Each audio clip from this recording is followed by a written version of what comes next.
السلام علیکم ورحمۃ اللہ وبرکاتہ۔ میری پہچان میں ایک مرتبہ پھر آپ سب کا خیر مقدم ہے۔ جناب، آج گفتگو کی جا رہی ہے دعا کی شان و فضیلت کے تعلق سے۔ ہمارے ساتھ تشریف رکھتی ہیں سعدیہ انصاری صاحبہ اور ان کے ساتھ آمنہ صدیقی صاحبہ تشریف فرما ہیں۔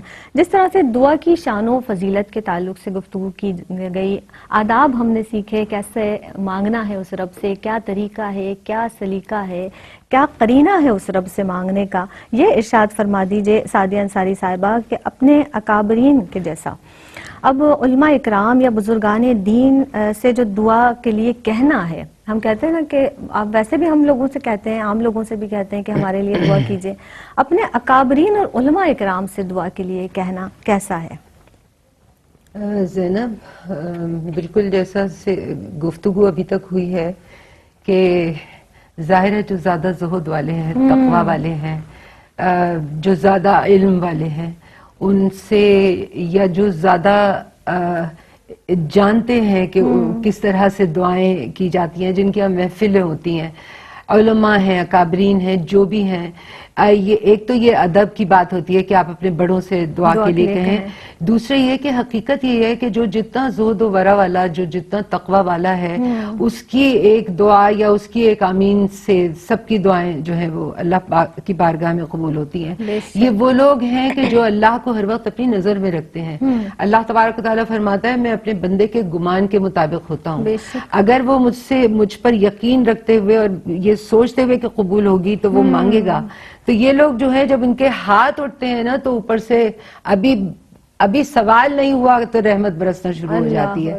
تو ایسے لوگ بالکل کرانی چاہیے، اور جو نبی مکرم صلی اللہ تعالیٰ علیہ وآلہ وسلم سے بھی ثابت ہے کہ آپ نے حضرت اویس قرنی رضی اللہ تعالیٰ عنہ کی خدمت میں بھیجا کس کو؟ حضرت عمر اور حضرت علی رضوان اللہ علیہم اجمعین، ان کو بھیجا کہ ان سے جا کر میری امت کے لیے دعا کرانا۔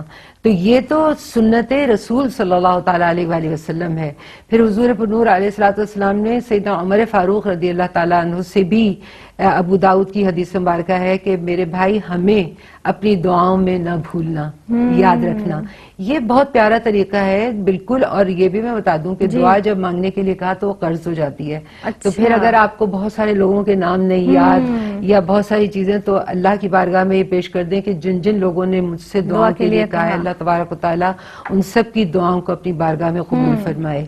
ان سے جو اللہ کے جو خاص الخاص بندے ہوتے ہیں نا، یہ وہ ایسے ہوتے ہیں کہ جب ان کے، میں نے بتایا کہ جب ہاتھ اٹھاتے ہیں تو ضرور قبول ہوتی ہے۔ انہی میں ایک گروہ صالحین کا ہے کہ جن کے لیے جن کا اللہ سے زندہ تعلق ہوتا ہے، ان کی بڑی گہرا اللہ سے ایک رابطہ ہو جاتا ہے۔ وَرَبَطْنَا عَلَىٰ قُلُوبِهِمْ، جو اللہ نے سورہ الکہف میں فرمایا کہ ایسی پھر اس کے بعد جب مانگی گئی، اصحاب کہف نے مانگی کہ ربنا آتنا من لدنک، جو فرمایا کہ ہمارے امور میں آسانی فرمایا، تو اللہ پاک کیسے ان کا رابطہ جو ہے ان کے قلوب سے اپنا قائم کر لیتا ہے۔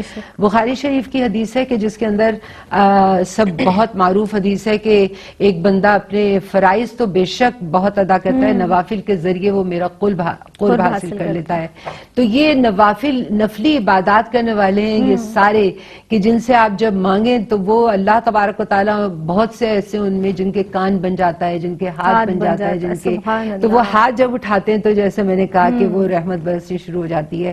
اسی طرح بخاری شریف کی ایک اور حدیث مبارکہ ہے، انس بن مالک رضی اللہ عنہ روایت کرتے ہیں کہ بلا شبہ اللہ کے بندوں میں سے کچھ لوگ ایسے ہیں کہ وہ اگر اللہ کی قسم کھا کر کوئی بات اپنی زبان سے نکال دیں تو اللہ کی بارگاہ میں فوراً جاتی ہے اور مقبول ہوتی ہے۔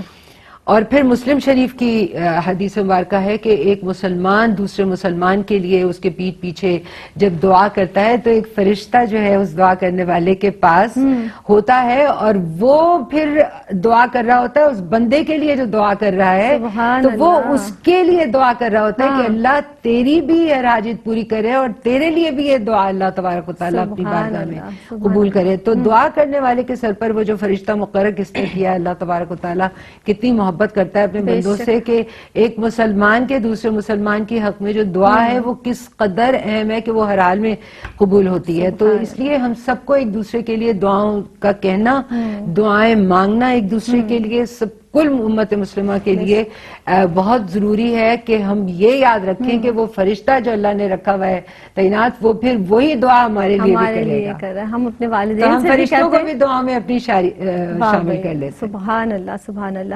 میں